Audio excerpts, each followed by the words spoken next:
So ఏదో sort out చేద్దాం, పాప ఆవిడ తెలుసు చాలా కష్టపడి పైకి వచ్చింది అంటే అనేసరికి ఐ కెన్ కంప్లీట్లీ ఎవరైనా అండర్స్టాండ్. కష్టపడి పైకి వస్తారండి, ఊరికి రెడ్ కార్పెట్ వేస్తారండి. అదే అంటే సరే అమ్మాయి ప్యూర్లీ టాలెంట్ ఎవరిదైనా కానీ అవును, అవును. అంచెలంచెలు ఎదుక్కుంటా Exactly, వచ్చాం అవును. తొక్కేస్తున్నారంటే అవును, అది అవును. మిగతా వాళ్ళందరూ గాలికి వచ్చేసారా? అవును, అవును, మిగతా వాళ్ళందరూ కూడా కష్టపడే అవును, వచ్చారు కదా. కష్టపడవచ్చు. అంటే మాట ఈ సింపతి డైలాగులు, ఈ సెంటిమెంట్ డైలాగులు ఎవ్వరు మాట్లాడినా చల్లవండి.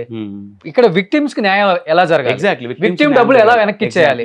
మధు మీద ఇంతవరకు కేసు ఎందుకు పెట్టలేదు? అవును, మధు ఎవరు అసలుకి? అవును, మీ తమ్ముడు మాట్లాడేది విక్టిమ్స్ చెప్తున్నారు, మీ సొంత తమ్ముడు. అవును, ఆ డబ్బులు లెక్కేసేది మా తమ్ముడు కాదని నిన్న మీడియా ముందు ప్రెజెంట్ చేశారు. Correct, మీ correct, తమ్ముడిని, correct, మీ సొంత correct, తమ్ముడు ఎలా ఉంటాడో చూపించావు. అవును, ఇక్కడ ఉండేవాడు అక్కడ డబ్బులు లెక్క పెట్టేవాడు ఒకటా అని నిందించావు. అవును, మరి మీ తమ్ముడు డబ్బులు తీసుకున్నాడని విక్టిమ్స్ ఎందుకు మాట్లాడుతున్నారు? correct. ఇంకొక మధు పేరు చెప్పొచ్చు, లేకపోతే కార్తిక్ పేరు చెప్పొచ్చు, లేకపోతే ఇంకొకటి పేరు చెప్పొచ్చు. ఎందుకు శివ అని మాట్లాడుతున్నారు?